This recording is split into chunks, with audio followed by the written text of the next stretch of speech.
In questa tomba si vede benissimo il volto del marito e della moglie, nessuna fotografia ma solo un volto ritratto nel marmo. Sono nati nel 1800 e entrambe sono morte a distanza di pochi anni, 10 anni l'una dall'altra purtroppo.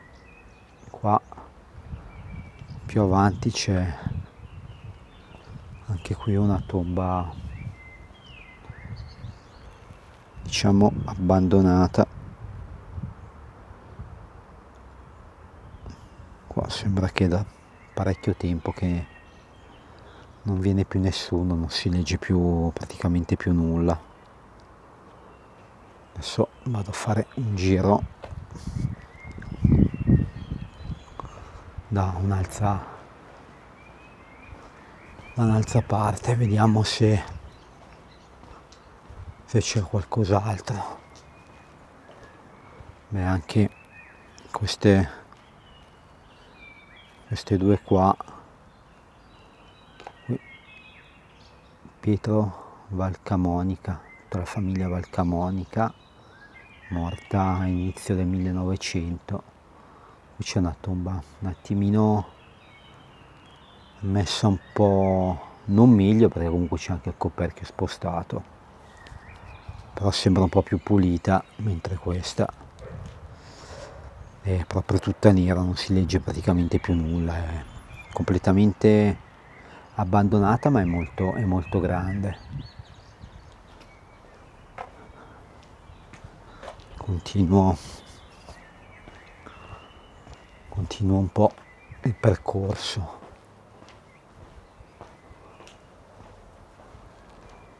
Anche qui più avanti, qua sembra, infatti, questa purtroppo è una bambina.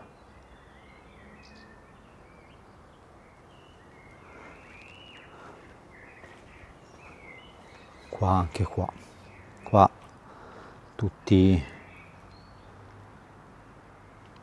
bambini, purtroppo, molto giovani.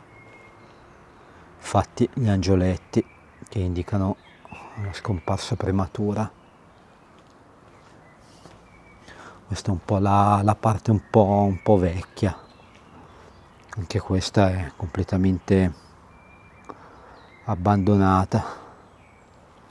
E anche questa qui, molto semplice come tomba, ma si vede che non riceve cure da un po'.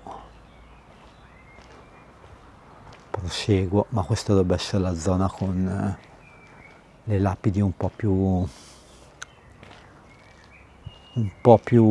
vecchie.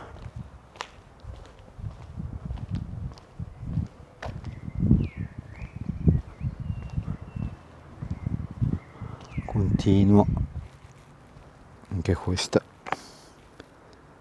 è di un bambino. Devo dire che ai tempi purtroppo le morti dei bambini erano molto frequenti. Questa è una cosa veramente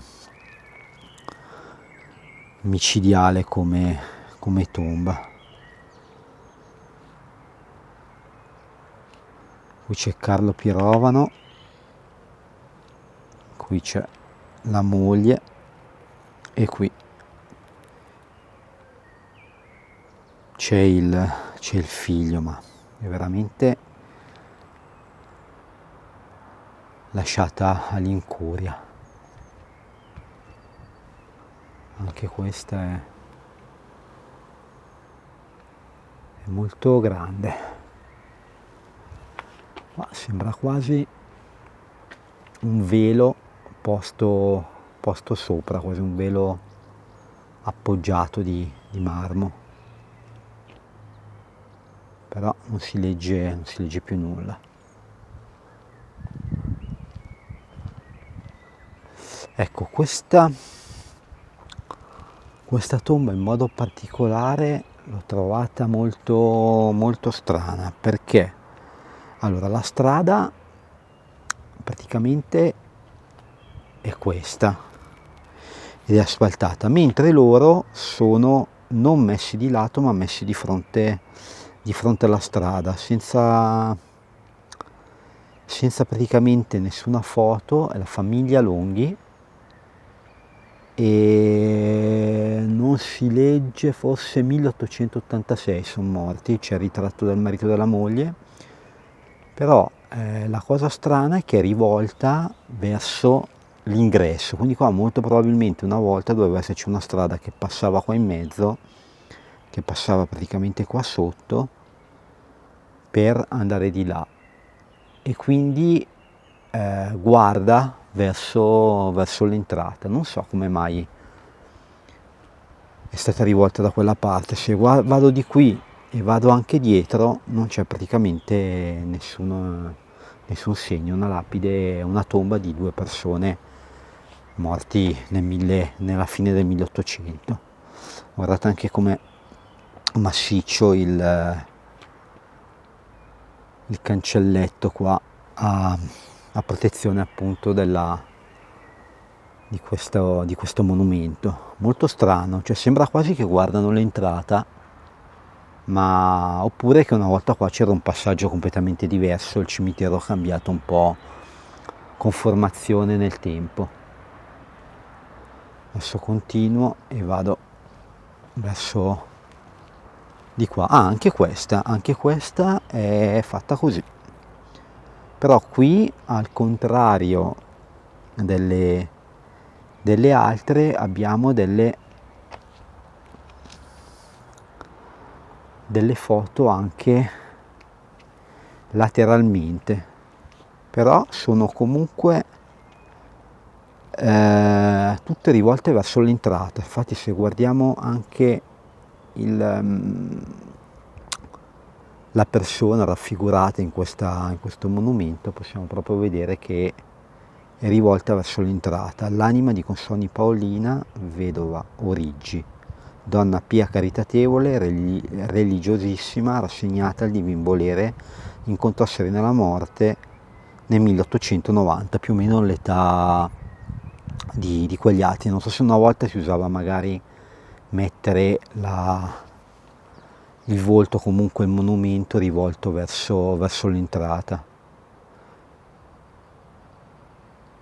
È morta giovane, a 62 anni, che comunque per quell'età mi sa che era già abbastanza anziana, perlomeno per quell'epoca. Qui c'è un altro monumento, e anche qua non si legge praticamente nulla, è tutto ormai consumato dal tempo, però questo invece è rivolto verso la strada.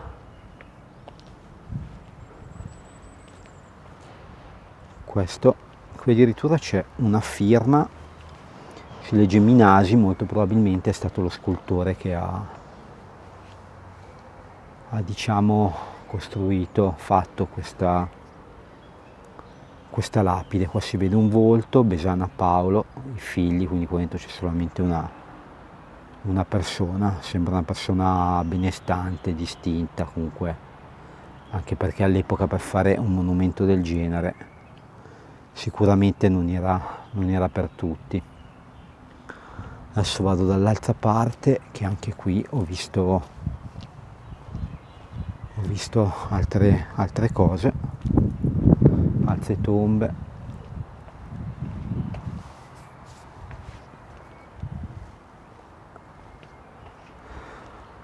Anche questa è completamente dimenticata, dei fiori molto vecchi, Antonietta, però non riesco a leggere il resto.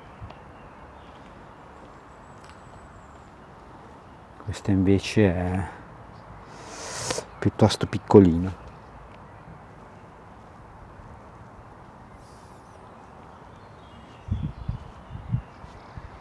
Qui invece c'è un signore, non so se si riesce a vedere, ma la barba molto lunga, però i fiori sono, diciamo, recenti. Anche questa tomba, che è nella parte principale dell'entrata, si legge donna profondamente religiosa, dotata di gran spirito di... e poi non si legge più, ci sono delle parole perse, però è molto particolare come vengano soffermati all'epoca anche la devozione verso la religione. In alcune vecchie lapidi ho potuto riscontrare proprio questa cosa, mentre nell'era recente è un po' più difficile.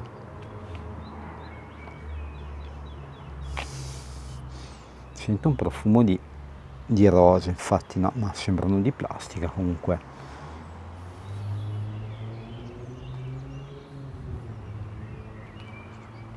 Adesso sta arrivando una persona e cerco di cambiare un attimino la zona. Qui dentro invece un disperso di guerra. Amati Gerolamo e Amati Umberto, padre e figlio. Il figlio nato nel 1915 disperso e Amati Gerolamo morto nel 1945. Penso anche lui purtroppo in guerra, però non so se Gerolamo è morto per il dolore della scomparsa del figlio o per cause o per la guerra o per altro. Questo purtroppo non lo so. Qua dentro c'è, mamma mia, sono due bambine ma con la, con la, diciamo, con la copertura dell'ossario completamente spostata. Che brutta cosa. Veramente, veramente triste, però c'è un lumino, quindi qualcuno li andrà sicuramente a trovare.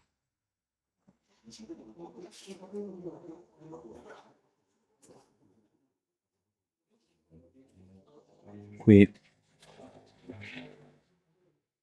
ho già tirato fuori tutto, c'è su Gemma di Monte nel 1954, è stata tirata via.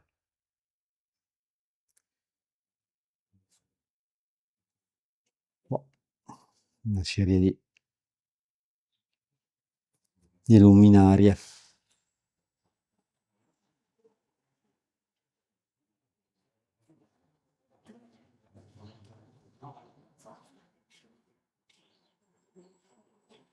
Anche questo, Viganò, Pietro morto nel 1925. Sicuramente anche lui in guerra, però non c'è su né disperso né niente.